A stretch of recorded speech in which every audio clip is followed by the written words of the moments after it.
और देखो, चलो चलो, इंडियन ज्योग्राफी में अपनी बात चल रही थी भारत के पड़ोसी देशों को लेकर। और भारत के पड़ोसी देश में यदि बात करें तो हमारे बात चल रही थी चीन को लेकर। चीन के बारे में बात कर रहे थे, जो चीन के विवादित पॉइंट थे उन सबको लेकर, वही तो बात चल रही थी। अरे चल रही थी ना। तो चीन में एक पोंगांग तसो झील को लेकर बात की है, गलवान घाटी को लेकर बात की है, डोकलाम क्षेत्र को लेकर बात की है, और सियाचिन वाले क्षेत्र को लेकर हमने बात की है। मतलब चीन के भारत के साथ में क्या संबंध रहे या क्या विवाद रहे, इन सब बातों को लेकर हमने बात की है। आप देखना अभी वो चीन वाला कंप्लीट नहीं हुआ है, ध्यान देना एक बार। चीन में अक्साई चीन का विवाद रहा है। सीधा क्वेश्चन पूछेगा, अक्साई चीन कौन कौन से देशों के मध्य विवादित पॉइंट है, तो अक्साई चीन तो चीन और भारत। डोकलाम कौन कौन से देशों के मध्य विवादित रहा है, चीन और भारत के मध्य। पोंगांग झील कौन कौन से देशों के मध्य विवादित है, चीन और भारत के मध्य, बताया था। अब देखो चीन वालों की और क्या हरकतें रही है उनके बारे में ध्यान देना। एक चीन वालों ने क्या काम किया है, स्टेपलर वीजा जारी किया है। स्टेपलर वीजा का मतलब है नकदी वीजा। वो लोग क्या करते हैं देखना, चीन के साथ में जो भारत का भाग लगा है, जिसमें अपना अरुणाचल प्रदेश है, सिक्किम राज्य है, या उत्तराखंड का भाग है, हिमाचल प्रदेश का भाग है, या लद्दाख नाम का वर्तमान में केंद्र शासित प्रदेश है। यहां पर चीन की सीमा पर रहने वाले जो भारत के नागरिक है, इन नागरिकों को चीन अपना बनाने के लिए एक वीजा दे रहा है। मतलब स्टेपलर वीजा के नाम से जाना जा रहा है वो। और उसमें क्या होता है, एक कच्चे पेज के ऊपर मोहर लगा के दे रहा है कि चीन में आने फिरने की घूमने की आपकी पूर्णतः स्वतंत्रता है, कोई किसी प्रकार से रोक टोक नहीं होगा। तो ऐसा करके वो दे रहा है, जिसका भारत विरोध कर रहा है। भारत विरोध ऐसे कर रहा है कि भाई मेरे नागरिकों को आप किस आधार पर बुला रहे हो, पहली बात तो ये। दूसरी बात, यहां के नागरिक यदि चीन की तरफ बढ़ेंगे तो चीन में वो चाइनीज वाला सस्ता माल खरीदेंगे, आदी हो जाएंगे उसके, और बाद में मजबूर हो जाएंगे वो खरीदने के लिए। तो इसका मतलब है भारत उसका विरोध कर रहा है। तो ये अपने पास में भारत और चीन के मध्य विवादित पॉइंट चल रहा था, देखना।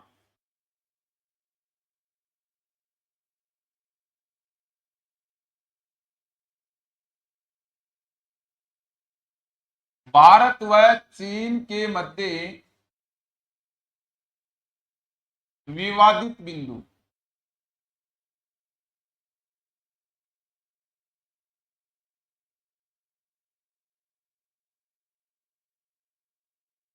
कौन कौन से विवादित बिंदु रहे, तो इसमें अधिकतर विवादित बिंदुओं को लेकर इससे पहले वाली क्लास में बात की है, जिसमें देखना इससे पहले अक्साई चीन के बारे में पढ़ा है, इससे पहले डोकलाम क्षेत्र के बारे में, पोंगांग झील के बारे में पढ़ा है। अब हम बात करने वाले हैं जो नेक्स्ट विवादित पॉइंट है, वो है अपने पास में स्टेपलर वीजा। तो स्टेपलर वीजा नाम का विवाद कौन कौन से देशों के मध्य है, तो क्या बताओगे, स्टेपल वीजा।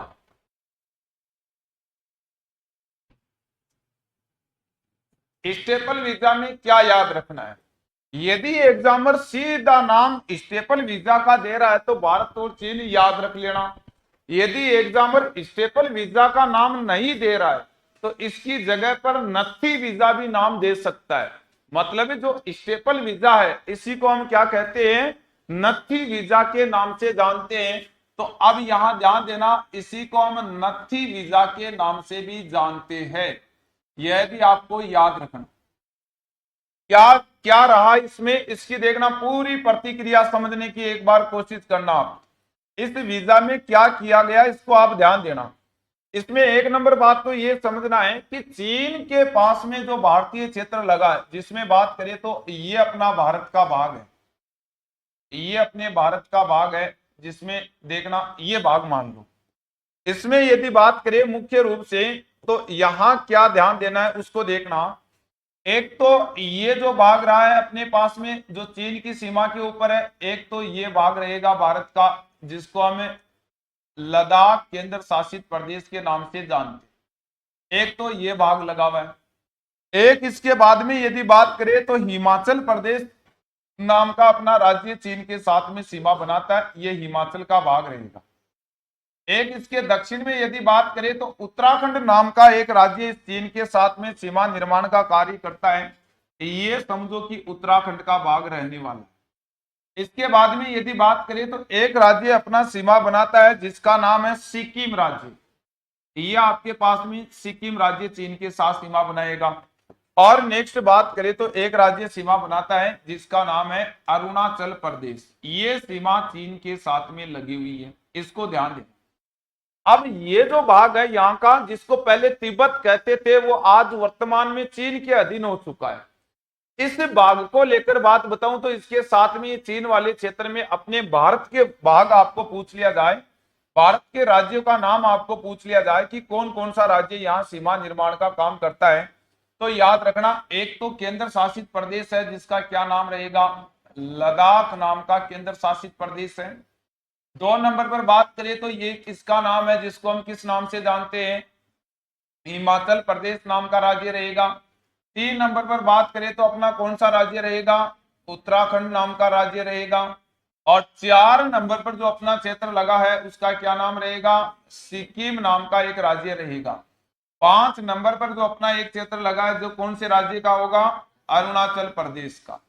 अब चीन वालों ने क्या किया, ये सीमावर्ती जो राज्य स्थित है इन सीमावर्ती राज्यों के नागरिकों को स्टेपलर वीजा, एक विशेष प्रकार का वीजा दिया गया जिसे स्टेपल वीजा के नाम से जाना गया, मतलब जिसे नत्थी वीजा कहा गया। और इसी वीजा का विरोध भारत ने किया तो ये स्टेपल वीजा क्या बन चुका है, भारत और चीन के मध्य विवादित पॉइंट बन चुका है। तो इसको लेकर थोड़ा सा ध्यान देना है आपको कि यहां से आपके पास क्या क्वेश्चन बन सकता है। तो याद रखना चीन ने सीमावर्ती भाग, चीन ने भारत के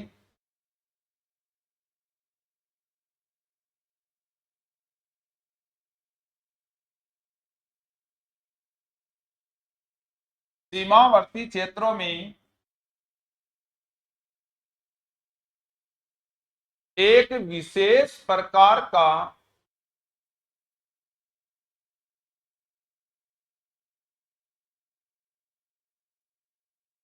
वीजा जारी किया,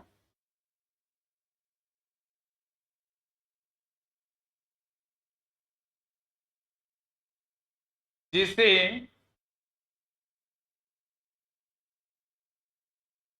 स्टेपल वीजा यानी नत्थी वीजा, याद रखना, कहा जाता, कहा जाता, इसका भारत ने विरोध किया।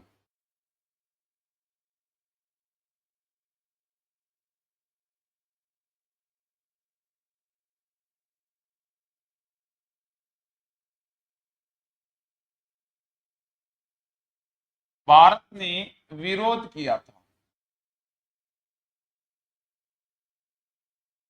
ध्यान देना, इसका भारत ने विरोध किया था। अब भारत ने विरोध तो किया लेकिन भाई जनता थोड़ी समझती है इस बात को, समझना एक बार इस बात को।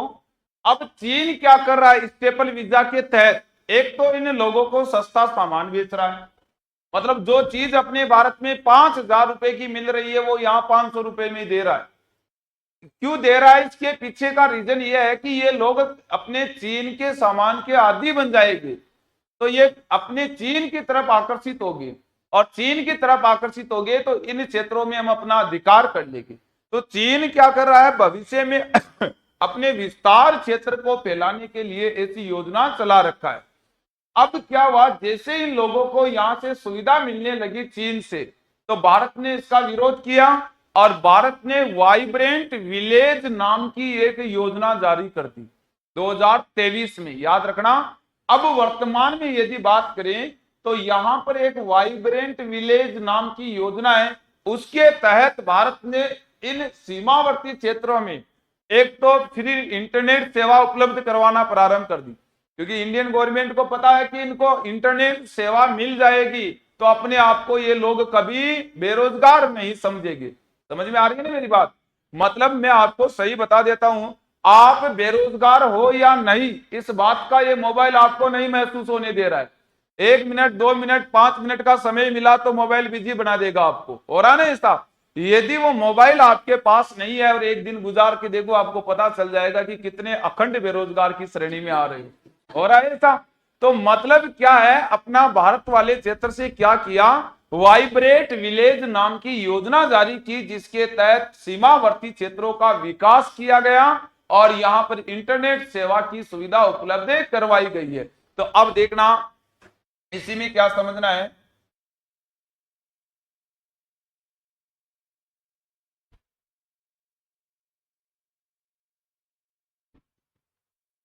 वाइब्रेंट विलेज योजना।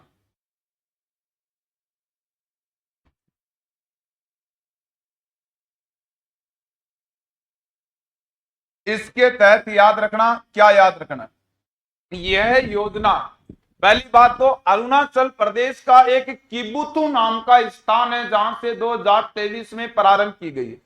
किबुतु अरुणाचल प्रदेश का स्थिति विस्तार में मैंने आपको देशांतरीय स्थिति के तहत ये नाम लिया होगा, बताया होगा कि भारत का सबसे पूर्वी स्थान है वो अरुणाचल प्रदेश का वालांगू किबुतु है, बताया था। तो यह योजना किबुतु से प्रारंभ की गई है, पहली बात तो ये याद रखना।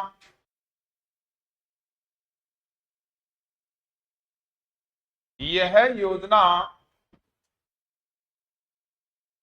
2023 ईस्वी में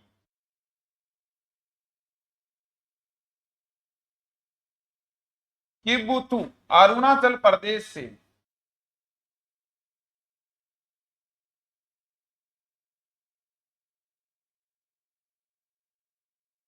प्रारंभ की गई है।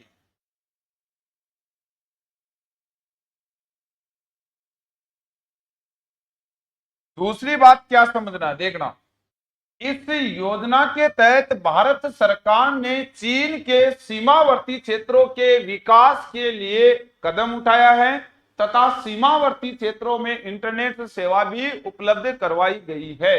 तो इस योजना का मुख्य उद्देश्य क्या था वो देखना।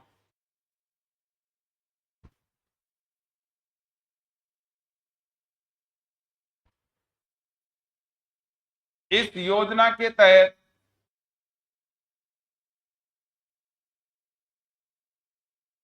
भारत सरकार के द्वारा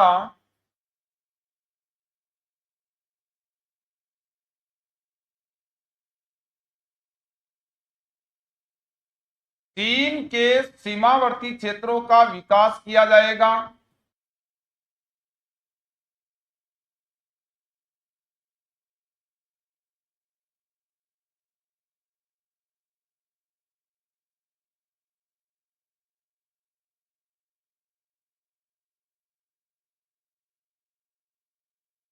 तथा इंटरनेट सेवा उपलब्ध करवाई जाएगी।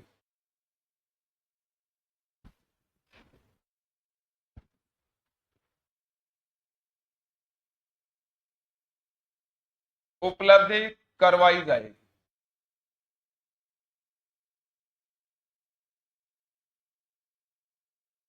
ये दोनों विवाद आपको याद रखने। इसके बाद में देखना चीन ने और क्या हरकत की है। चीन ने क्या किया, पूरे भारत को घेरने के लिए एक मोतियों की माला नाम से एक योजना प्रारंभ कर दी थी। दोबारा देखना, मोतियों की माला का संबंध है तो चीन से याद रखना। अब जैसे ही चीन ने देखना, एक यहां से आगे बढ़ू बढ़ू आगे लिखा सभी ने, तो चीन ने पूरे भारत को घेरने के लिए समझना बांग्लादेश का एक चटगांव नाम का बंदरगाह है वो ले लिया। इसके अलावा कोका द्वीप म्यांमार का है वो ले लिया। कोका द्वीप पर कयाकप नाम का बंदरगाह वो लिया था। श्रीलंका में बात करें हबन टोटा नाम का एक बंदरगाह था, वो भी चीन ने लिया। पाकिस्तान का गवादर नाम का बंदरगाह था, वो भी चीन ने लिया। मतलब चीन ने ये स्थान लिया, इसका मतलब भारत के चारों तरफ एक माला का निर्माण कर चुके थे, जिसको क्या कहा गया, मोतियों की माला। अब मतलब चीन का मेन टारगेट यही था कि भारत को चारों तरफ से घेर लिया जाए और वहां पर अपने सैन्य हवाई अड्डे लगा दिए जाए। कभी भी यदि भारत एक तरफ से आक्रमण करता है तो भारत पर चारों तरफ से आक्रमण किया जाए, ये टारगेट था मोतियों की माला के तहत। किस देश का, चीन का। तो देख, तो अभी इस मोतियों की माला को हीरो का हार और पहना देते हैं। बढ़ो आगे, देखो याद रखना, मोतियों की माला।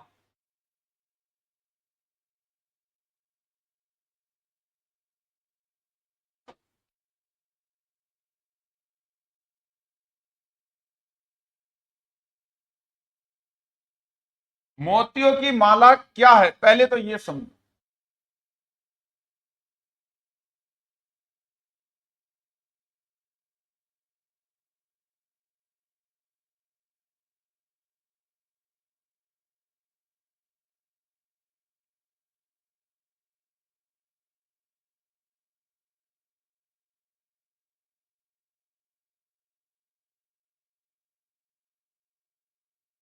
ये अपना भारतीय भाग था। अब इसमें चीन ने क्या किया वो समझना, एक बार आप यहां पर ध्यान देना, बाद में लिखना एक बार। इस जगह पर एक देश है भारत के पास में, जो हमने पढ़ा, कौन सा देश है, बांग्लादेश है। यहां एक देश है जिसका क्या नाम है, श्रीलंका। यहां एक देश है जिसका क्या नाम है, म्यांमार। और यहां एक देश है, नाम मत लेना, इसे पहचान जाएगी, पाकिस्तान। आप समझना, यहां से तीन वालों की देखना क्या विशेषता रही है, इसको समझना। इन चीन वाले लोगों ने इस भारत को घेरने के लिए, इन लोगों ने क्या सोचा कि भारत इस चीन की सीमा पर यहां आक्रमण करेगा, मतलब युद्ध तो इधर से होगा, और यदि भारत यहां आक्रमण करता है तो भारत को चारों तरफ से घेर लिया जाए। मतलब इस पाकिस्तान का एक बंदरगाह था जो चीन ने ले लिया, गवादर नाम का बंदरगाह। इस श्रीलंका का एक बंदरगाह था जो चीन ने ले लिया, हबन टोटा नाम का बंदरगाह। बांग्लादेश का एक बंदरगाह था जो चीन ने ले लिया, चटगांव नाम का बंदरगाह। और म्यांमार का एक द्वीप समूह है, कोको नाम का द्वीप समूह है, जिसमें कयाकप नाम का एक बंदरगाह, वो भी चीन ने लिया है। अब क्या हुआ, इन चीन ने इन बंदरगाहों पर अपना अधिकार किया और इसके साथ में अपने सैन्य हवाई अड्डे लगा दिए। मतलब चीन ने अपने सैनिक यहां छोड़ दिए। और चीन ने देखो यहां सैनिक छोड़ने का मतलब क्या है, इसका मतलब मेन टारगेट क्या है, पाकिस्तान में बंदरगाह लिया जिसका नाम याद रखना है, क्या नाम बताना पड़ेगा, गवादर बंदरगाह। क्या नाम है, गवादर बंदरगाह, याद रखना, ये क्वेश्चन आया हुआ है एग्जाम में, ध्यान देना।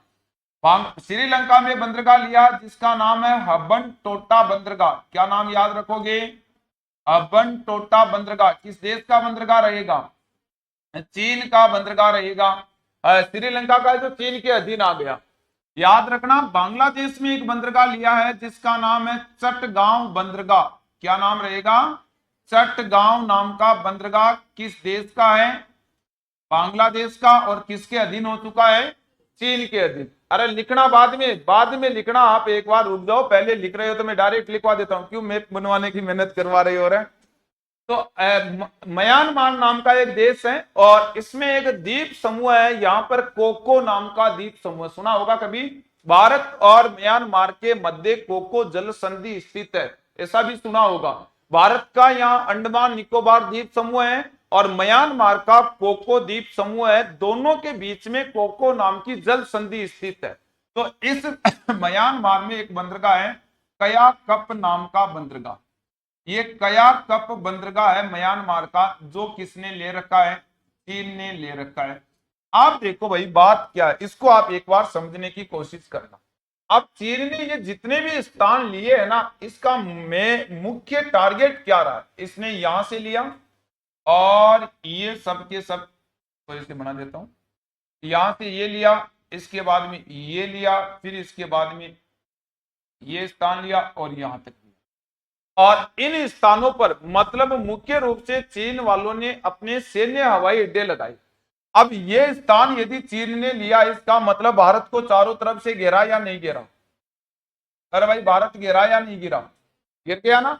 अब चीन क्या चाहता है? चीन चाहता है कि भारत यदि यहां आक्रमण करेगा, क्योंकि सीमा तो यही लग रही है, भारत यदि इधर से आक्रमण करेगा तो भारत पर हम लोग चारों तरफ से आक्रमण करेंगे। तो भारत को चारों तरफ से चीन ने अपने सैन्य हवाई अड्डाओं के द्वारा घेर लिया है, जिसको किस नाम से जानते हैं? मोदी।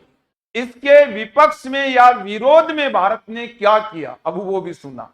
जैसे मोतियों की माला चीन ने बनाई, वैसे भारत ने भी हीरो का हार बना दिया। अब हीरो का हार कैसे बनाया? चीन को कहा कि भाई घेरो, घेरना तो है ही आपको। तो भारत वालों ने क्या किया? ये अनुच्छेद पाकिस्तान ने दिया सारा, आ जा भाई पाकिस्तान तो भी साथ में। इधर एक देश था,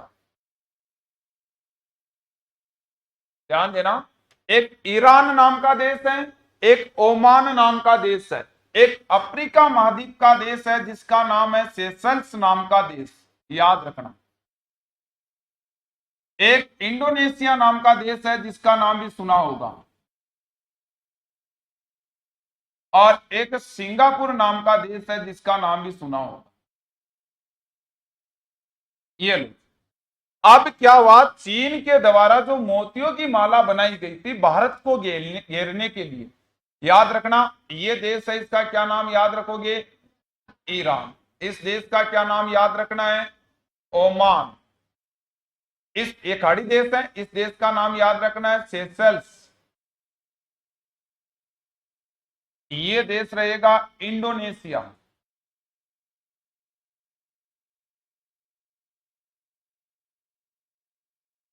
ये देश रहेगा सिंगापुर। तो हुआ क्या भाई? जैसे ही चीन ने मोतियों की माला के तहत भारत को घेरा, और भारत ने क्या किया? जैसे ही मोतियों की माला के तहत घेरा तो चीन को हीरो का हार पहना दिया। ये लो, घेर लो, जाओ कहां से करोगे युद्ध, करो। अब बताओ भाई, कहां से करेंगे चीन वाली युद्ध? मतलब ये जो चीन का भाग था, गवादर बंदरगाह, हबन टोटा, चटगांव, कयाकप, ये बंदरगाह के लोग, इसके चीन के सैन्य जो सैनिक यहां पर रहेंगे, इधर से यदि चीन युद्ध करेगा, मतलब भारत और चीन के मध्य यहां युद्ध हो रहा है, यदि चीन ये हरकत दिखाएगा तो भारत हीरो का हार भी पहनाएगा, याद रखो, क्योंकि इसके जस्ट पीछे का भाग भारत ने हीरो के हार के नाम से बना रखा है। तो कहा चीन वालों ने कि यदि मोतियों की माला के तहत भारत पर आक्रमण चारों तरफ से करेगा, तो पहली बात तो भारत ने इधर से हीरो का हार पहनाया। दूसरी बात, चीन यहां है और चीन के चारों तरफ रूस का भाग बनता है, उसमें भारत ने सैन्य हवाई अड्डे लगाए। क्यों? यहां से ये चीन का भाग है, इसको चारों तरफ रूस का जो भाग था वहां सैन्य हवाई अड्डे लगा दिए, और इस पूरे के पूरे भाग को हम लोग कहते हैं हीरो का हार। ये चीन वाला भाग तो क्या कहलाता है? मोतियों की माला। तो इस मोतियों की माला को किसका हार पहनाना पड़ा?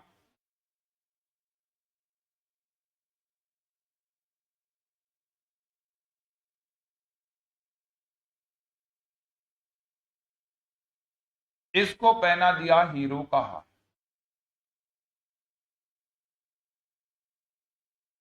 तो याद रखना, मोतियों की माला के प्रति उत्तर में भारत ने किसका निर्माण किया है? हीरो का हार। हीरो का हार के तहत भारत ने कौन कौन से देश में अपने सैन्य हवाई अड्डे बनाए? ईरान में, ओमान में, सेशल्स में, इंडोनेशिया में, सिंगापुर। चीन ने मोतियों की माला के तहत म्यांमार का कौन सा बंदरगाह लिया? कयाकप। और बांग्लादेश का चटगांव, श्रीलंका का हबन टोटा, और पाकिस्तान का गवादर। भारत ने यहां तक की बात नहीं रखी है। भारत ने क्या बात रखी है, पहले इसको ध्यान देना, विचार विमर्श करना। भारत ने पहले तो पड़ोसी देशों को समझाने की कोशिश की कि भाई ये गलत है, आप अपने स्वार्थ के लिए 2-4 रुपए के चक्कर में क्यों बेच रहे हो अपनी जगह चीन को। पड़ोसी देशों के किसी भी प्रकार का स्वार्थ था तो भारत की बात नहीं सुनी और अपनी जगह चीन को दे दी कि भाई ये तो चीन की रहेगी। तो भारत ने यह कहा कि हीरो का हार केवल और केवल चीन के हवाई अड्डों, सैन्य हवाई अड्डों पर नहीं पहनाया जाएगा। जो सैनिक छावनियां यहां चीन ने लगाई है ना, उसके चपेट में आप भी आ सकते हो, देख लेना। फिर भारत ये नहीं देखेगा कि ये देश कौन सा, या छोटा या बड़ा, या पड़ोसी है, या अपने साथ संधि हो रही है, या विवाद हो रहा है। क्योंकि आप लोगों ने ये हरकत अपनाई है। आप लोगों ने भारत को घेरने के लिए यदि चीन को यह स्थान दिया है, और जब भारत हीरो का हार पहनाने की कोशिश करेगा तो श्रीलंका, बांग्लादेश, म्यांमार और पाकिस्तान भी साथ आएगा। उस समय नहीं देखेगा कि ये बाघ चीन का है या फिर पाकिस्तान का या श्रीलंका का है। तो अब देते समय तो इन देशों ने ये बात दे दी, अब इनके टेंशन हो रही है कि हार न कभी पहना दिया जाए। तो मतलब मेन मुख्य बात ये। अब दूसरी बात, चीन यहां है तो अब चीन के बात ये हुई कि पहले हरकत ये प्रारंभ चीन ने की थी।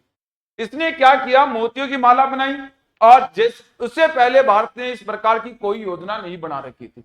जैसे इसने मोतियों की माला बनाई तो चीन का सबसे बड़ा दुश्मन है वो रूस है, और भारत का सबसे बड़ा दोस्त है वो रूस है। अब जैसे ही यहां पर चीन वालों ने यहां पर सोचा कि मैं यहां से आक्रमण करूं तो भारत के चारों तरफ से आक्रमण होगा, इस वजह से भारत ने क्या किया, भारत ने पहले तो चीन को घेरा रूस के द्वारा चारों तरफ से। उसके बाद में ये मोतियों की माला है, इसको हार पहनाने की कोशिश किया कि इस चीन को इधर से भी काम में लिया जाए और इसके बाद में इधर से भी काम में लिया जाए। तो पड़ोसी देशों ने तो कईयों ने तो अपने पास में भारत में सहमति दे दी कि ये मोतियों की माला कुछ ही समय की, इसको हटा देंगे हम अपने हिसाब से। तो अब हटाने का मुख्य कारण भाई पाकिस्तान कहां हटाएगा इसको।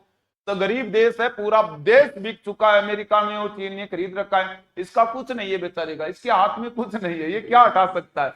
तो ऐसी योजनाओं में ये बनाते समय बना जरूर देते हैं लेकिन हटाने में बहुत ज्यादा समय लग जाता है। अंतरराष्ट्रीय स्तर का मामला होता है ये।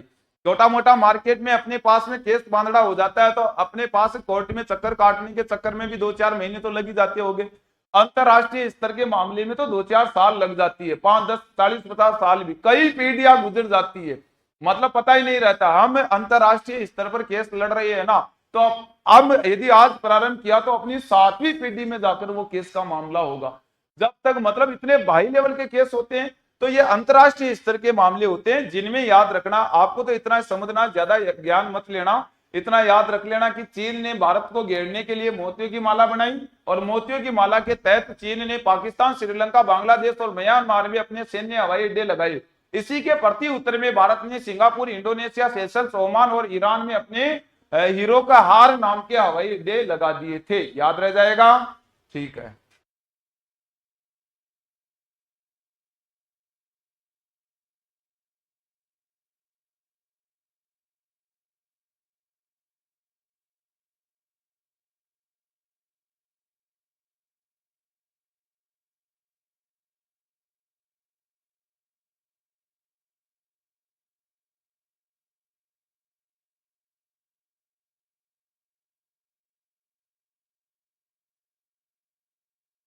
चीन ने भारत को घेरने के उद्देश्य से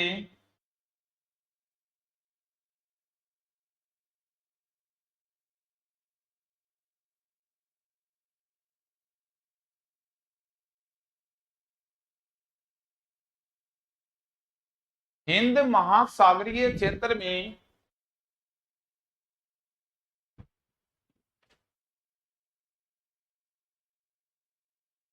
म्यांमार में कया कप बंदरगाह,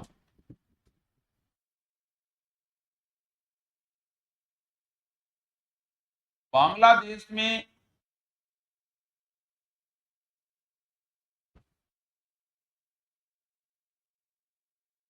चट्टगांव बंदरगाह।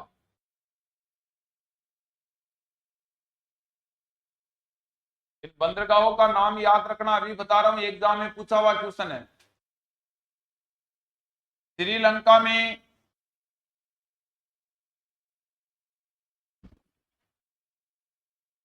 हब्बन टोटा बंदरगाह, पूछा हुआ क्वेश्चन है।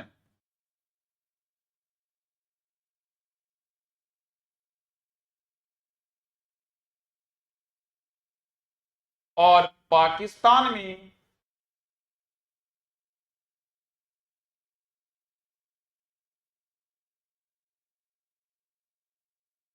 गवादर बंदरगाह। आया हुआ क्वेश्चन है यह भी।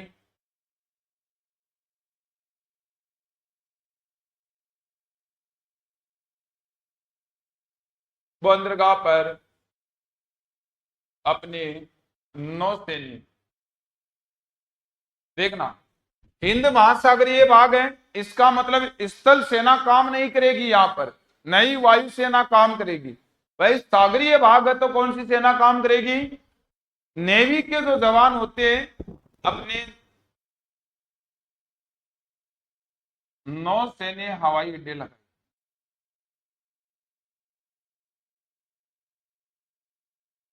या नौसैन्य अड्डे लगाए।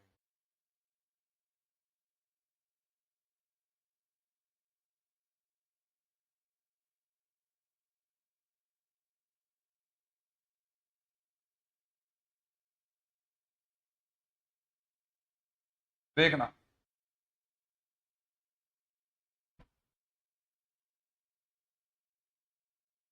चीन की मोतियों की माला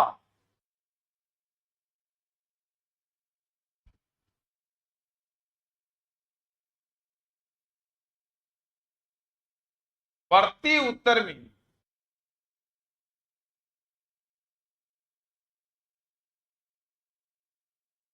भारत ने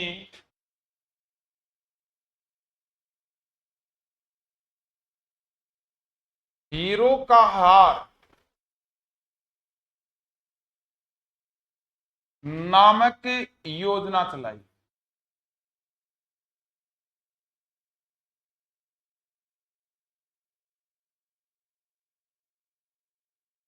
जिसके तहत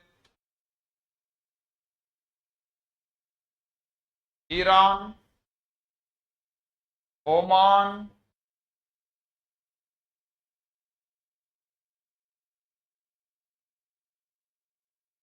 सेशेल्स,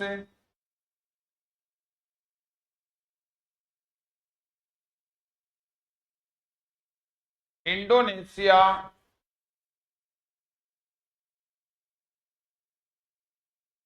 व सिंगापुर में भारत ने अपने नौसेना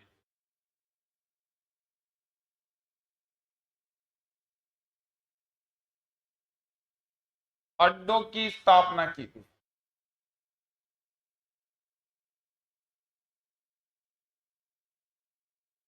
जिसके तहत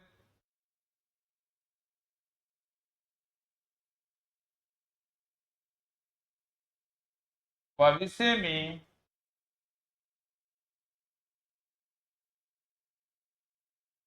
कभी भी चीन को प्रति उत्तर दिया जाए।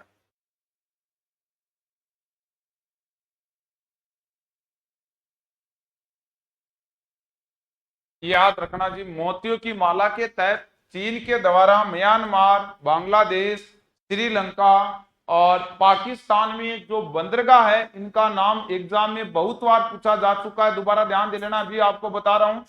गवादर बंदरगाह, हबन टोटा बंदरगाह, चटगांव बंदरगाह बहुत बार पूछा जा चुका है, इसको अच्छी तरह से याद रख लेना। ये बंदरगाह जो अपने पड़ोसी देशों के बंदरगाह है इनका नाम सीधा पूछा जाएगा एग्जाम में। क्या क्वेश्चन आएगा और क्या क्वेश्चन आया हुआ है, बार बार कह रहा हूं, यहां से क्वेश्चन आता है आपके पास एग्जाम में। ये क्वेश्चन पूछा जाएगा कि चीन के द्वारा मोतियों की माला नामक बंदरगाह में कौन सा बंदरगाह शामिल नहीं है। एक नंबर ऑप्शन देगा गवादर बंदरगाह, 2 नंबर देगा हबन टोटा बंदरगाह, 3 नंबर देगा चटगांव बंदरगाह और 4 नंबर देगा विशाखापट्टनम बंदरगाह। तो विशाखापट्टनम नहीं है। तो इस प्रकार से इसके तहत बहुत बार क्वेश्चन आए हुए एग्जाम में, या कई बार सीधा पूछ लेता है चटगांव बंदरगाह किस देश का है, हबन टोटा किस देश का है, गवादर बंदरगाह किस देश का है। कई बार सीधा क्वेश्चन भी आया हुआ है, तो इसको भी एक बार व्यवस्थित क्रम में लिखना है।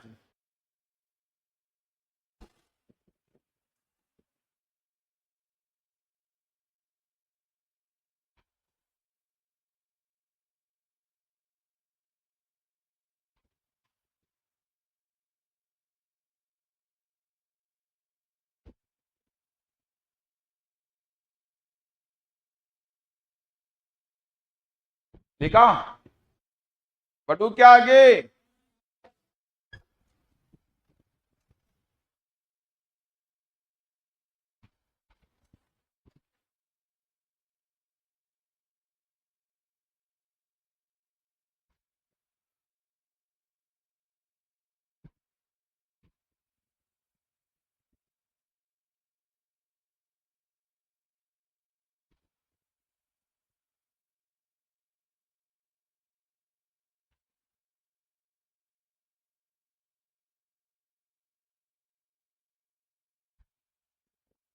इस हीरो का हार इस नाम की जगह यदि हीरो का मंगलसूत्र होता तो और अच्छा रहता।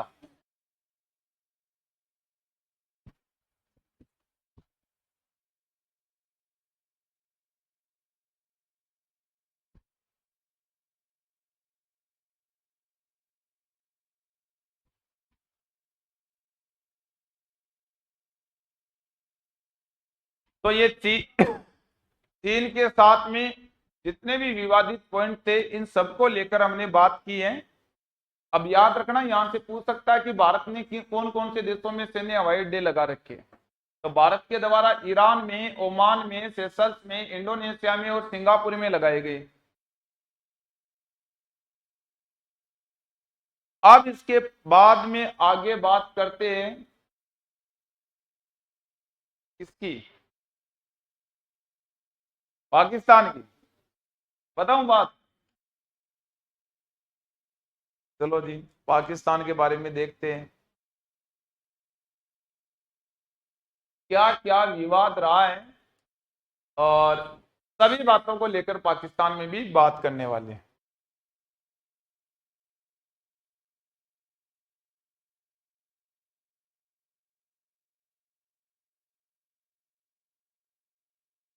बड़ू क्या लिख लिया क्या पीछे सभी ने? लिख लिया क्या? अब देखो इसके बाद है भारत व पाकिस्तान के मध्य अंतरराष्ट्रीय सीमा। अगला पॉइंट रहेगा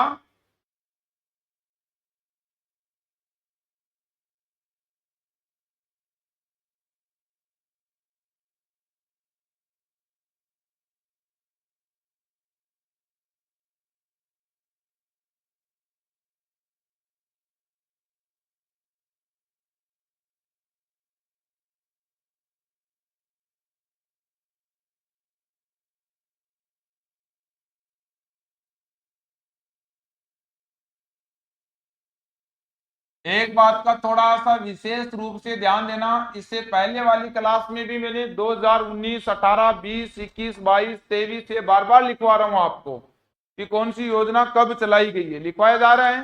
तो ज्यादा पुरानी योजनाओं को नहीं ध्यान देकर अभी वर्तमान में 2, 3, 4, 5 साल पहले की जो योजनाएं रही है इनको ज्यादा विचार विमर्श करना। इससे अच्छे क्वेश्चन आपके एग्जाम में बन सकते हैं।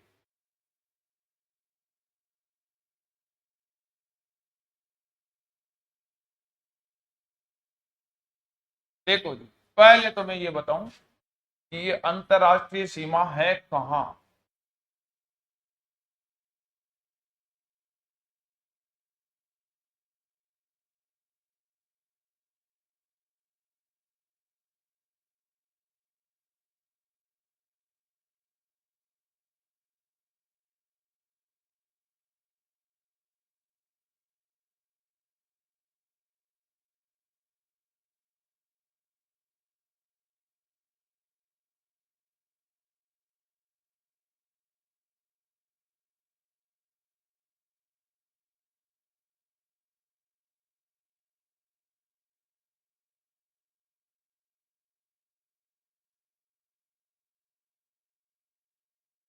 पहले तो इधर समझो।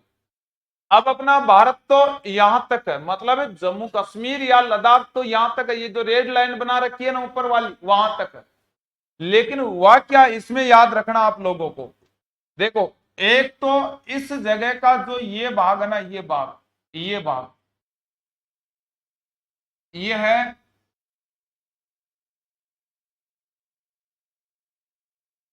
पाक अधिकृत कश्मीर, पीओके। पीओके का नाम सुना है? अभी देखो इसके बारे में पूरी बात बतानी है।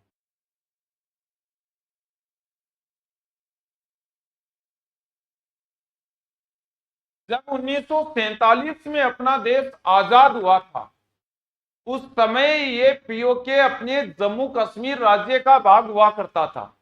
बाद में क्या हुआ, 1947 में पाकिस्तान ने अपना अधिकार कर लिया यहां पर। तो आज ये जो पीओके है वो पाकिस्तान के अधीन माना जाता है, पाक अधिकृत कश्मीर बोला जाता है इसको, याद रखना। इसके बाद में एक ये याद रखना, सियाचिन का कभी नाम सुना है? एक ये याद रखना, ये सियाचिन वाला भाग था जिस पर भी एक बार पाकिस्तान ने अधिकार किया था। ऑपरेशन मेघदूत के तहत 1984 में भारतीय सेना ने वापस सियाचिन को भारत के अधीन कर लिया था। ये जो भाग है ये अक्साई चीन का हमने पढ़ा है, ये चीन ने ले रखा है।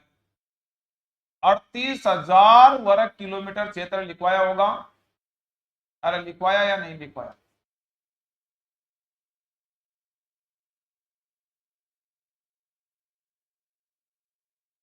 ये अक्साई चीन का क्षेत्र है। अब इसके अलावा क्या बचा वो देख लो। ये तो पड़ोसियों की विशेषता है। अब देखना यहां पर ये जो भाग है,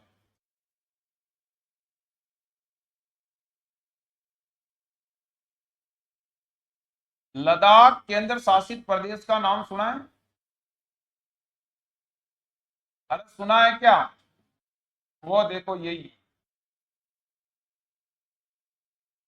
इसके बाद में कश्मीर का नाम सुना है?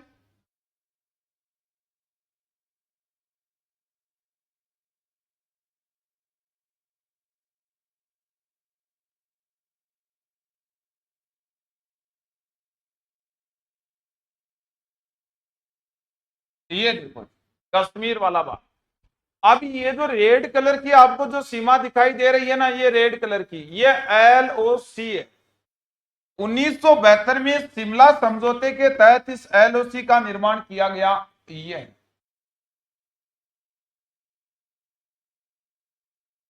तो LOC है कहां?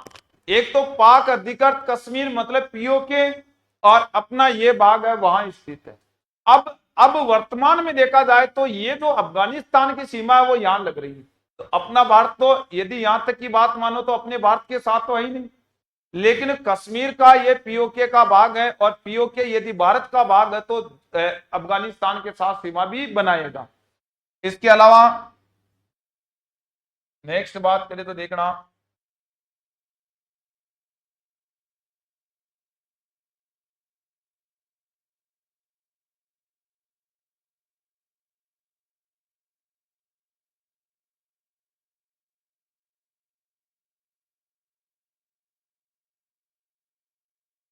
ये पंजाब राज्य रहेगा जी। नेक्स्ट देखना,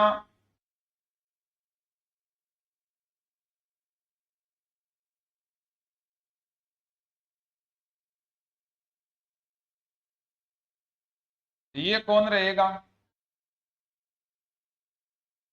अपना राजस्थान।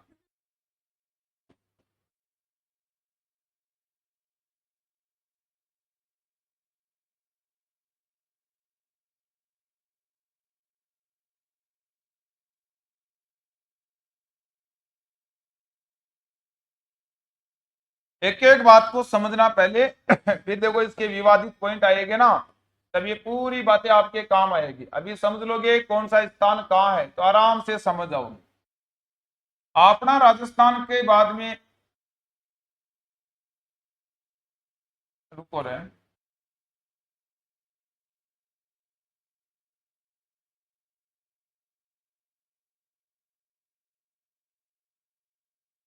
ये गुजरात आएगा।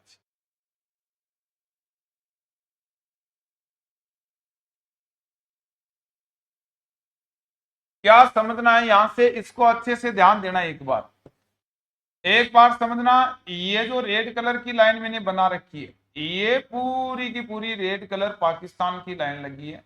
ये पाकिस्तान, ये सीमा किसकी है? सीमा किसकी थी? नहीं, सीमा केवल और केवल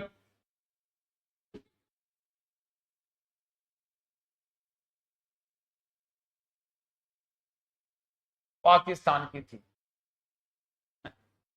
तो अब यहां से क्या समझना है, इसको थोड़ा सा ध्यान देना।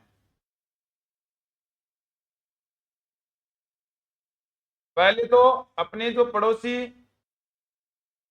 ये पाकिस्तान है, यहां मैं लिख रहा हूं ये लद्दाख है,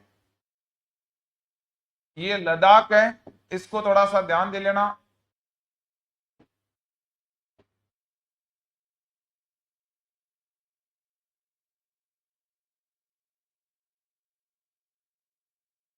ये कश्मीर है,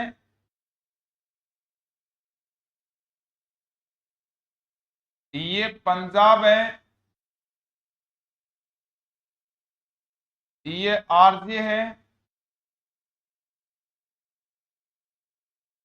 और ये गुजरात। आरजे का मतलब समझ रहे हो क्या, क्या होता है? तब तो ठीक है। इधर समझो, ये पाक अधिकृत कश्मीर है।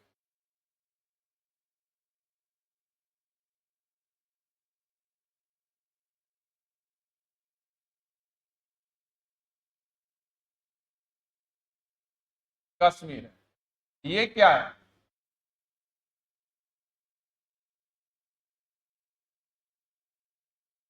अक्साई चीन है, ये अक्साई चीन। अब यहां से ये क्या है, ये क्या है? सियाचिन है। समझ आओगे यहां तक ही? अब आपको क्या समझना है, इसको ध्यान दे लेना एक बार। पहली बात तो वो एलओसी और एलएसी, ये दोनों कंफ्यूज दूर कर लो। सबसे पहले तो ये एलओसी और एलएसी की बात ना, ये ध्यान देना। ये जो पीओके की तरफ लगी है वो तो है एलओसी, और अक्साई चीन की तरफ लगी है वो है एलएसी। याद रह जाएगा। मतलब ये जो सीमा लगी है इसको हम किस नाम से जानते हैं? LAC, line of actual control. और इधर जो सीमा लगी है इसको क्या कहते हैं? एलओसी। दोनों याद रह जाएगा। तो पाकिस्तान की तरफ तो क्या है? लाइन ऑफ कंट्रोल, और वो है लाइन ऑफ एक्टिव कंट्रोल। तो ये है नियंत्रक रेखा।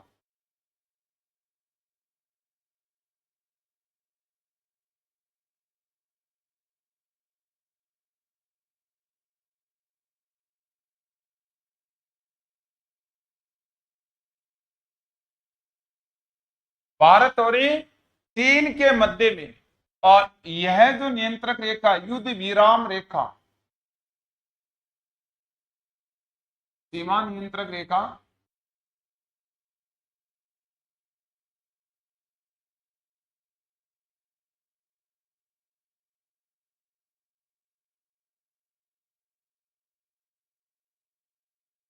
ये कहां रहेगी? भारत प्लस में पाकिस्तान। अब वो बात अंदरूनी है कि भारत का भाग कश्मीर और लद्दाख है, और पाकिस्तान का पीओके। पीओके पाकिस्तान का नहीं है, पीओके कश्मीर का भाग हुआ करता था, जहां पर पाकिस्तान ने अधिकार कर रखा है। मतलब यदि बात करें तो 1947 के समय पीओके अपना हुआ करता था, अपना जो कश्मीर नाम का राज्य था, जिसको हरिश्चंद्र नाम के राजा ने विलय पत्र के आधार पर भारत सरकार को सौंपा था।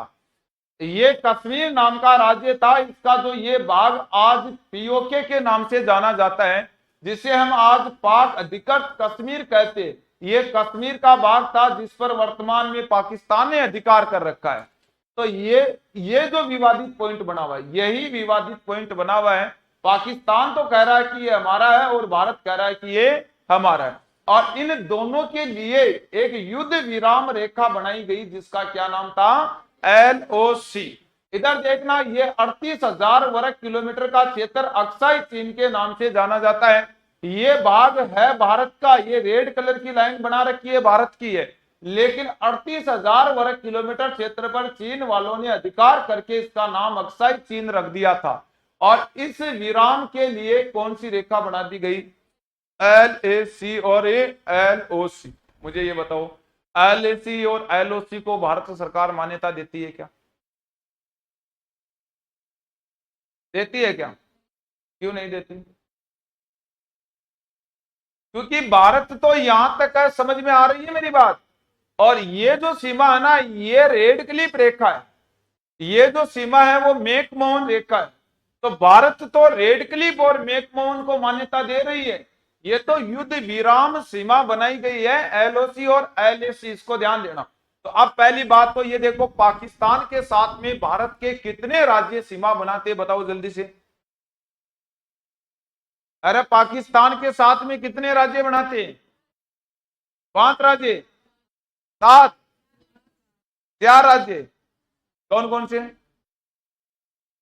ध्यान देना, कश्मीर और लद्दाख राज्य नहीं है, केंद्र शासित प्रदेश है।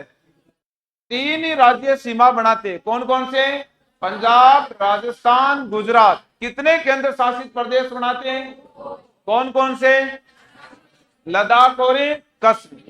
इस पाकिस्तान की सीमा के ऊपर भारत का सर्वाधिक सीमा बनाने वाला राज्य और सबसे कम है गुजरात। याद रखना, एक बात और बता देता हूं इसी के साथ में, थोड़ा सा याद कर लेना, एक बार एक ही मैप में कंप्लीट कर लेते हैं। पाकिस्तान की बार बार मैप बनाना उचित नहीं है।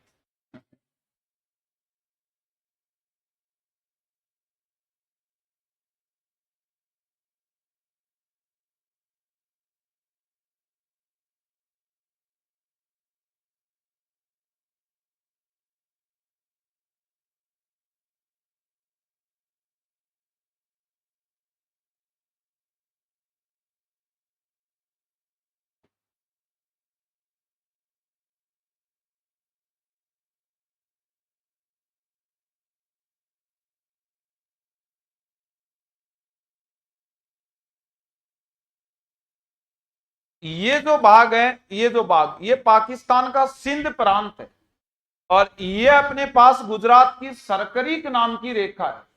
तो सिंध प्रांत और सरकरीक को लेकर पिछली बार सेकंड ग्रेड में एक क्वेश्चन आया हुआ है, ध्यान देना, जाकर पेपर देखना एक बार। अब ये जो सरकरीक है, यहां से गुजर रही है अपने पास में 24 डिग्री उत्तरी अक्षांश। पाकिस्तान कहता है कि 24 डिग्री उत्तरी अक्षांश मतलब सरकरीक हमारा है, लेकिन भारत क्या कह रहा है? सरकरीक हमारा। तो ये 24 डिग्री उत्तरी अक्षांश कौन कौन से देशों के मध्य विवादित रही है? भारत और पाकिस्तान के मध्य। तो ये भी एग्जाम में आया हुआ क्वेश्चन है, इसको भी थोड़ा सा ध्यान देना।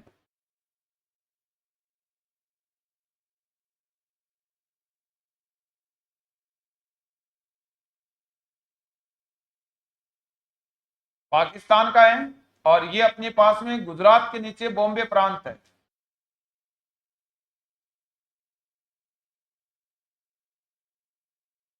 दोनों के बीच में से यहां से एक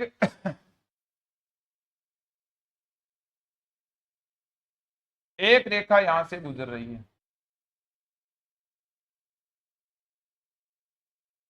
इसका नाम है 24 डिग्री उत्तरी अक्षांश।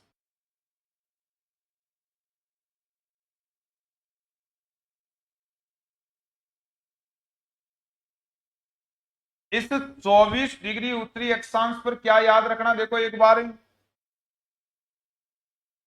यहां गुजरात का एक स्थान है, ये लो, इसका नाम है सरकरी।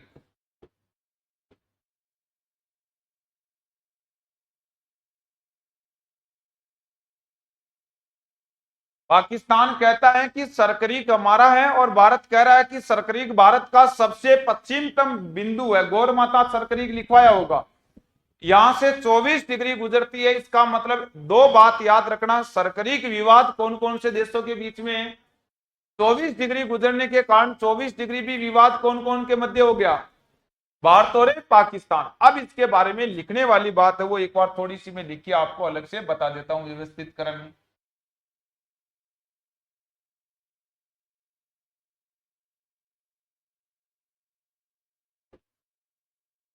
देखो,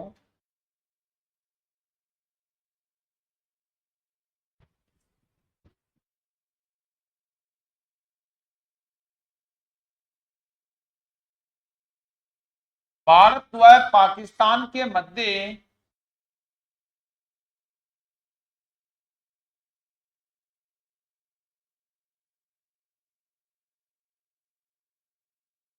अंतरराष्ट्रीय सीमा की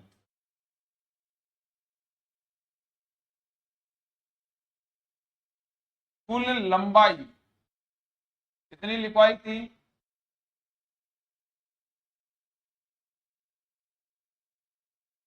10 किलोमीटर। दोबारा देखना, ये पूरी बातें थी ना जो अपने पास में चीन के बारे में पढ़ा था, वो मैंने इससे पहले वाली क्लास में चीन के बारे में लिखवा दी थी। इसलिए चीन की आधी बात पहले हमने इससे पहले वाली क्लास में पढ़ रखी थी और बची हुई बात आज कंप्लीट की है। पाकिस्तान की सीमा एकदम जीरो से प्रारंभ की है, इसलिए ये बात मैं लिखवा रहा हूं। ऐसी बात मैंने चीन की सीमा में भी लिखवाई थी पहले वाली क्लास में, आज बचा हुआ भाग था उसको कंप्लीट किया। अब देखना, भारत और पाकिस्तान के मध्य कुल लंबाई 3,310 किलोमीटर है, जिस पर भारत के 3 राज्य व 2 केंद्र शासित प्रदेश स्थित है। याद रखना, पाकिस्तान के साथ सीमा लिखते रहो, साथ साथ में लिखने वाली बात है।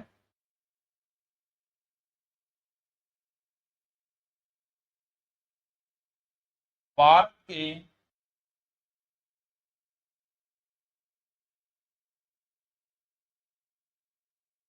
3 राज्य व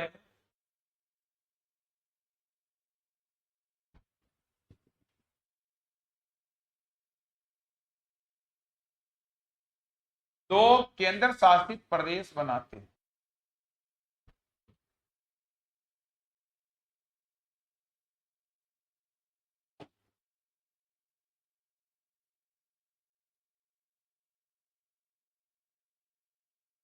कौन कौन से राज्य है वो देखना एक बार।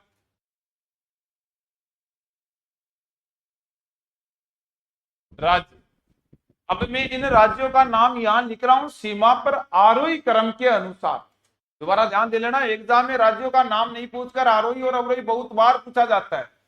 तो यहां जो राज्य स्थित है उसका मैं नाम लिख रहा हूं आरोही क्रम के अनुसार, ताकि नाम भी याद हो जाए और आरोही क्रम भी याद हो जाए, 2 क्वेश्चन एक ही जगह से तैयार हो जाए। राज्य आरोही क्रम में।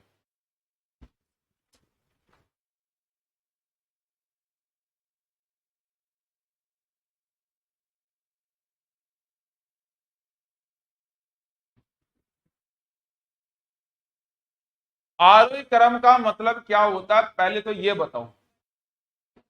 बढ़ता हुआ क्रम है। अब राज्य 3 ही स्थित है, इसका मतलब देखो मैंने बताया 3 राज्य स्थित है। तो 3 राज्य कौन कौन से? पंजाब, राजस्थान और गुजरात। अब देखना, राज्य की बात करें तो पहले तो याद रखना 3 राज्य। आरोही क्रम का मतलब याद रखना है बढ़ता क्रम।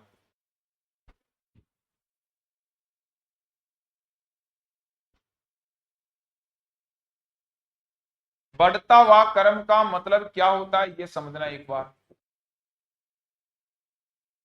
एक राज्य यहां, दूसरा राज्य यहां, तीसरा राज्य, बढ़ता हुआ क्रम हो गया इसका। तो देखना, 1 नंबर पर सबसे कम सीमा बनाने वाला राज्य रहेगा, कौन सा राज्य रहेगा? गुजरात होगा। पाकिस्तान के साथ न्यूनतम सीमा बनाने वाला राज्य कौन सा होता है? गुजरात के बाद कौन सीमा बनाएगा? पंजाब।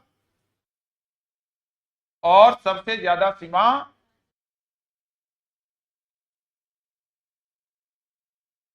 क्या आप ये बता सकते हो क्या राजस्थान की सीमा की लंबाई कितनी है? 1070 किलोमीटर की लंबाई। पंजाब के साथ 514 किलोमीटर की लंबाई है। गुजरात के साथ 510 किलोमीटर की लंबाई है। अब इसके अलावा 1216 किलोमीटर की जो सीमा बची है वो बची है 2 केंद्र शासित प्रदेशों की। मतलब तीनों राज्यों की सीमा को लेकर बात करें, देखना 3,310 किलोमीटर टोटल सीमा है। इनमें से 3 राज्यों की जो सीमा है वो अलग है, इसके अलावा 1216 किलोमीटर अभी और भी बच रखी है। तो वो 1216 किलोमीटर किस किस के साथ में लगी हुई है? कश्मीर और लद्दाख के साथ। तो ये यहां पर ध्यान देना, जो क्रम मैंने लिख रखा है वो आरोही क्रम है, और यदि आप ऐसा नहीं याद रखकर इसी क्रम को आप इसी क्रम में लेके आओ, यदि इधर लेके आओ तो कौन सा क्रम हो जाएगा? अवरोही क्रम हो जाएगा।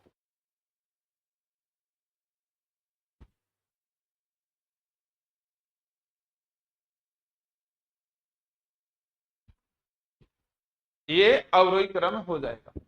अब दोबारा ध्यान देना, ये तो 3 राज्यों की बात हुई है, अभी 2 केंद्र शासित प्रदेश और बाकी है, तो उनकी बात भी मैं एक बार लिख देता हूं, देख लेना। राजस्थान, ये जो 31 अक्टूबर 2019 के बाद में केंद्र शासित प्रदेश बना दिया गया कश्मीर और लद्दाख वाले भाग को।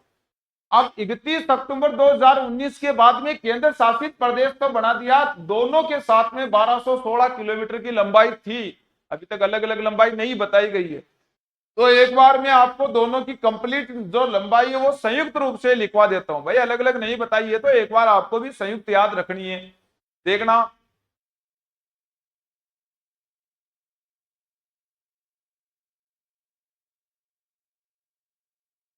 पाकिस्तान की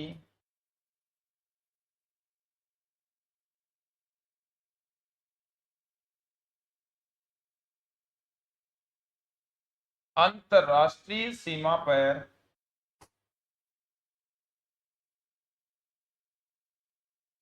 भारत के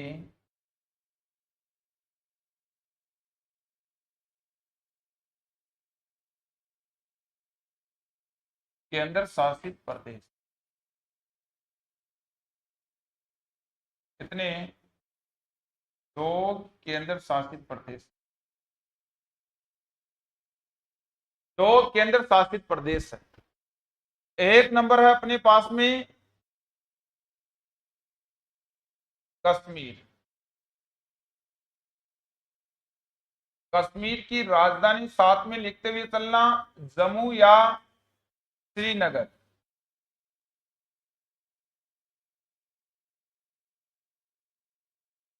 श्रीनगर है। और दूसरा है अपने पास में लद्दाख। इसकी राजधानी ले रहेगी। और दोनों की कुल लंबाई यदि हमें पूछ ली जाए,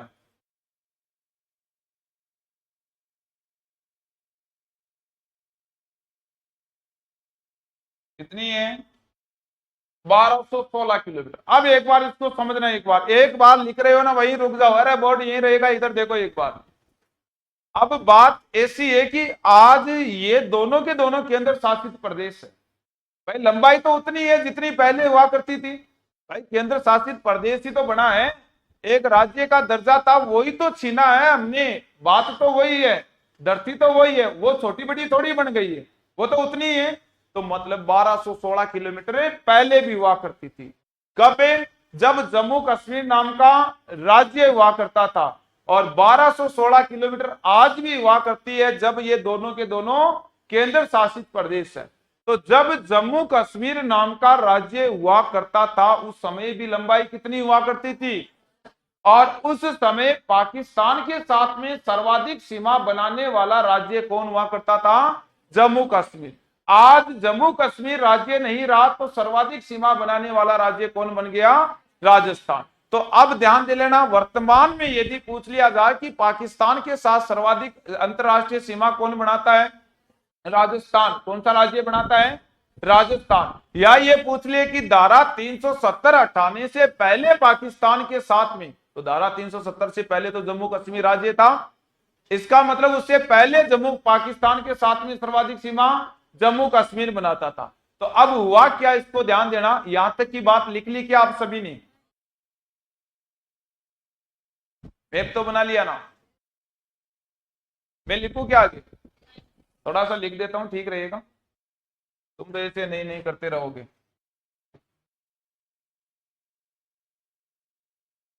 देखो मेरी बात सुनो, ये सीमा सीमा में एक बार कंप्लीट लिख दूं, उसके बाद में वापस मैं वहीं से निकाल दूंगा, आप वापस लिख लेना, है ना। एक बार ये बात कंप्लीट कर लिए। तो अब देखो यहां से क्या क्वेश्चन बन सकता है, तो आपको एक बात नोट लगाकर अच्छे लेवल में याद रख लेनी है।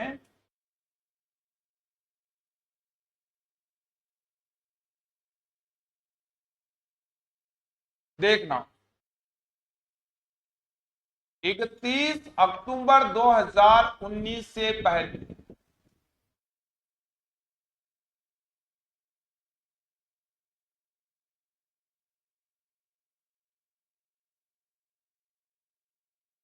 जम्मू कश्मीर नाम का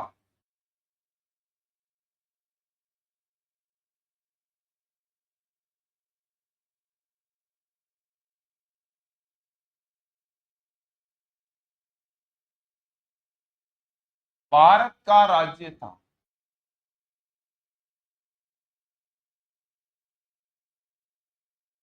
उस समय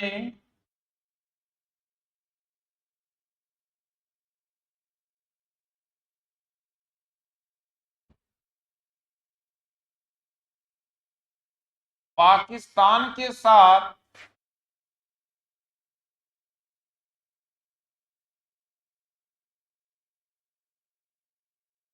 सर्वाधिक अंतरराष्ट्रीय सीमा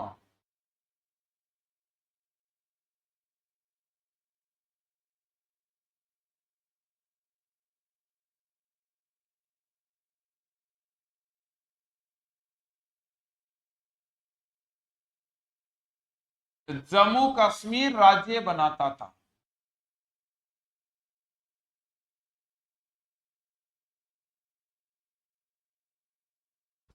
इसके बाद हुआ क्या वो समझना।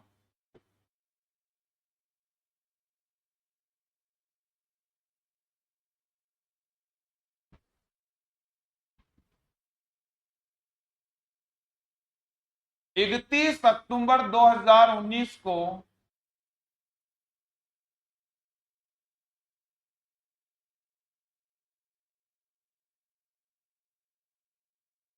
जम्मू कश्मीर राज्य से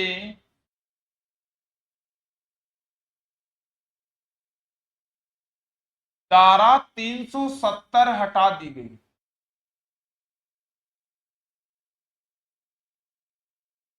तथा इसे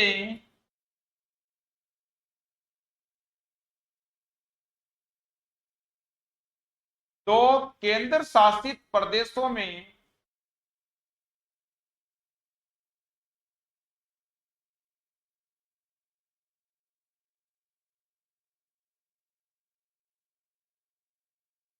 विभाजित किया गया।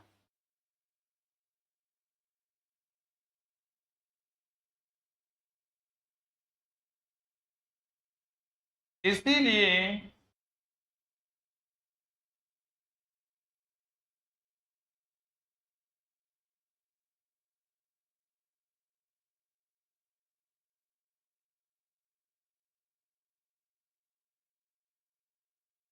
कश्मीर व लद्दाख तो केंद्र शासित प्रदेशों में विभाजित किया गया। एक तो कश्मीर था और दूसरा लद्दाख को बढ़ा दिया गया था।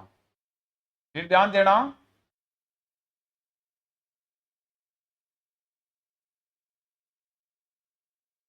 इसीलिए वर्तमान में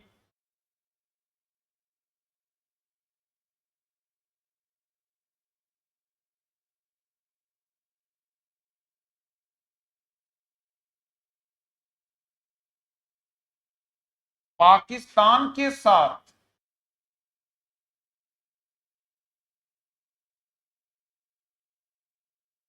सर्वाधिक अंतरराष्ट्रीय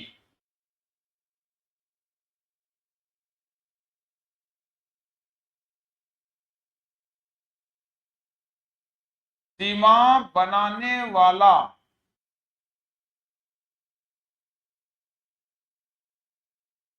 राज्य कौन है? राजस्थान है। बहुत प्यारा क्वेश्चन बन सकता है राजस्थान को लेकर।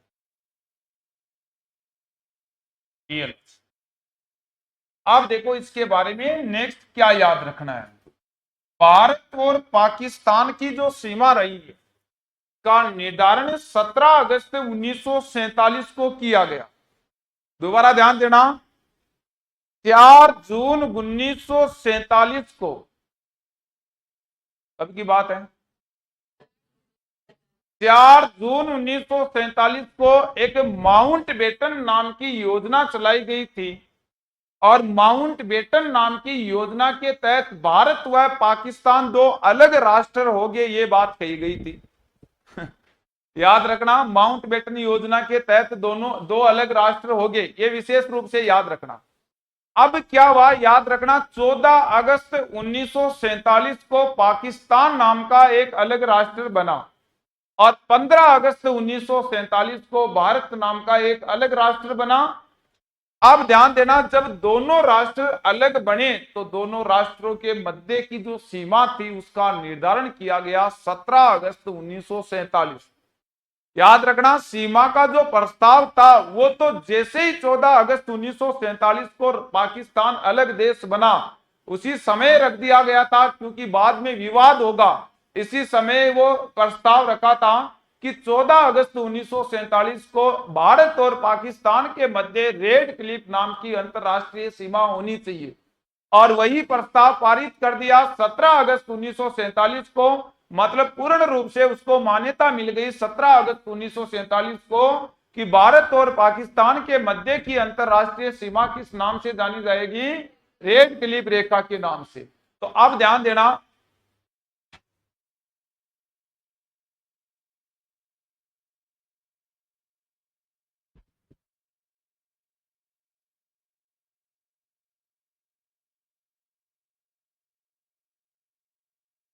भारत व पाकिस्तान के मध्य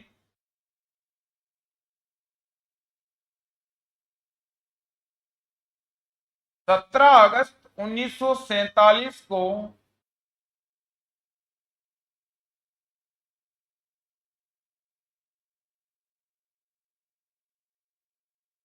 सर सिरिल रेडक्लिफ ने जो पैसे से एक वकील हुआ करता था, याद रखना, सीमा का निर्धारण करने वाला जो सर सिरिल रेडक्लिफ नाम का व्यक्ति था, असिस्टेंट प्रोफेसर की एग्जाम में यही क्वेश्चन आया था कि सर सिरिल रेडक्लिफ कौन था, इंजीनियर था, सेना का अधिकारी था या डॉक्टर था या वकील था। तो कौन था, एक वकील था। तो ध्यान देना, भारत व पाकिस्तान के मध्य 17 अगस्त 1947 को सर सिरिल रेडक्लिफ ने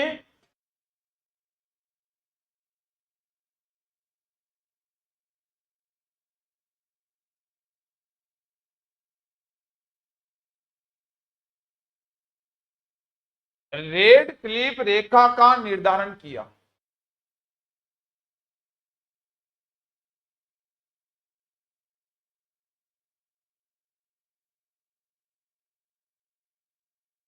यह रेखा कलम पर आधारित सीमा है।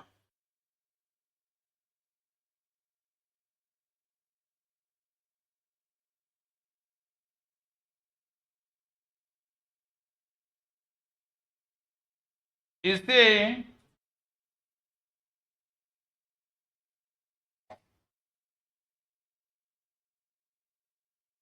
अध्यारोपित रेखा कहती है।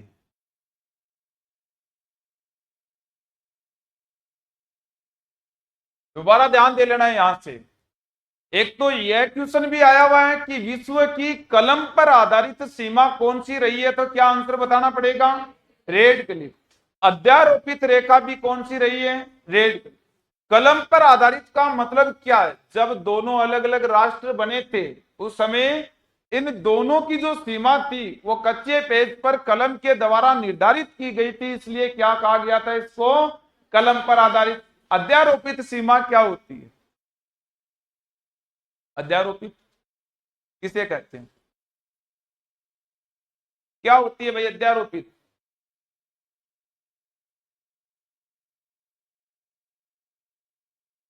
याद रखना, एक ही संस्कृति के दो देशों के मध्य की सीमा। दोबारा देख लेना, जब भारत और पाकिस्तान दोनों अलग अलग राष्ट्र तो जरूर बने थे, लेकिन इनकी लैंग्वेज को लेकर बात की जाए, रहन सहन को लेकर, खान पान को लेकर या इनके भाईचारे को लेकर बात की जाए तो उस समय की 1947 की बात तो बहुत दूर है। अब वर्तमान में भी यदि आप देखो तो आप नहीं पहचान पाओगे कि ये भारत का मुस्लिम है या पाकिस्तान का मुस्लिम है।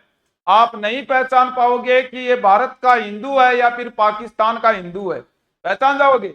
मतलब इन दोनों की लैंग्वेज समान रही है। आज भी यदि बात करें तो वही अपने मतलब तीज त्योहार वाली परंपरा चलती है। मतलब अपने उत्सव पर्व वो के वही पाकिस्तान में है और वही के वही भारत में। आज इनकी लैंग्वेज है, खान पान है, रहन सहन है, पहनावा है, वो टोटल क्या है, लगभग समान है। तो अब हुआ क्या, एक ही संस्कृति के व्यक्ति एक जगह रह रहे थे। भाई सब एक जगह रह रहे थे, भाईचारे का व्यवहार था। और उस संस्कृति के व्यक्तियों का विभाजन करने वाली जो सीमा होती है वो क्या कहलाती है, अध्यारोपित। तो एक ही संस्कृति के व्यक्तियों का विभाजन करने वाली रेखा अध्यारोपित कहलाती है, ये भी याद रखना।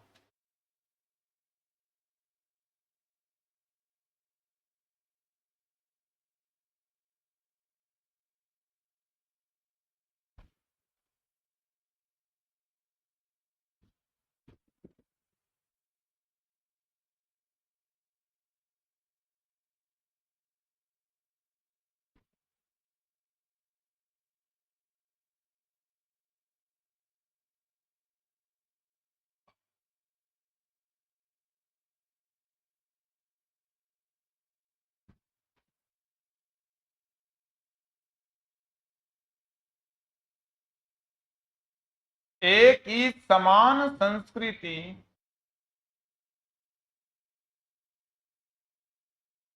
के लोगों के मध्य की अंतरराष्ट्रीय सीमा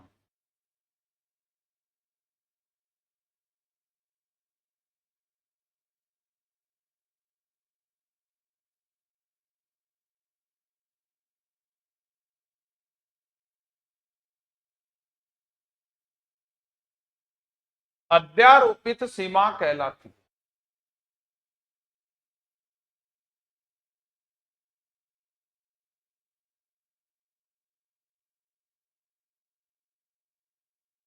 क्या कहलाती है, अध्यारोपित सीमा। तो ये तो मुख्यतः बात हुई है पाकिस्तान की सीमा को लेकर।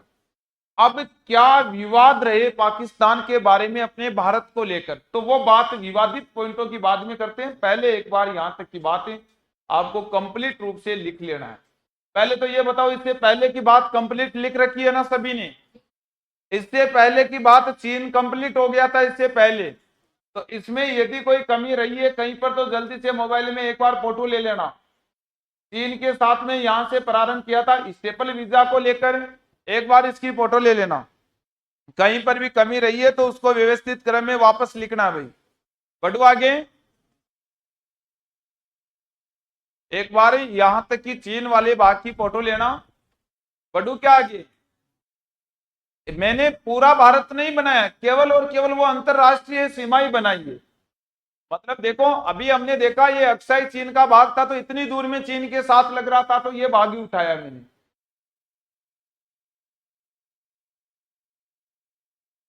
यहां बना दिया पूरा भारत मोतियों की माला में।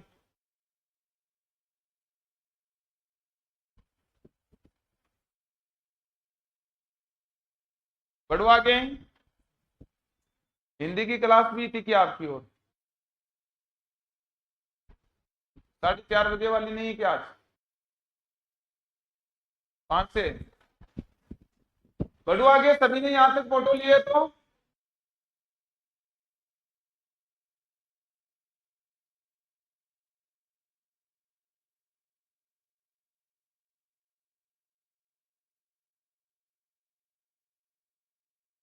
पीओके का क्षेत्र को देखना पड़ेगा।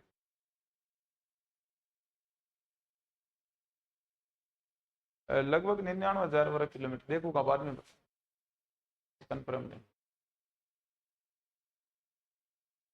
पीओके है तो बड़ा, अक्साई चीन से बड़ा, अक्साई चीन। देखिए बताओ। बढ़ो आगे।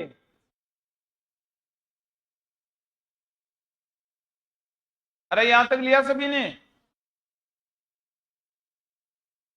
बताओ इसमें क्या कमी रही है, ये भी लो जल्दी से।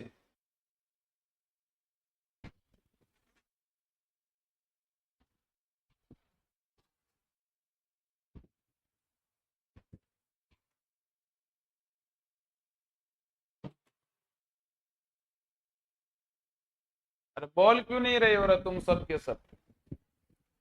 जैसे क्या गूंगे की तरह बैठे बैठे सुनते रहते हो?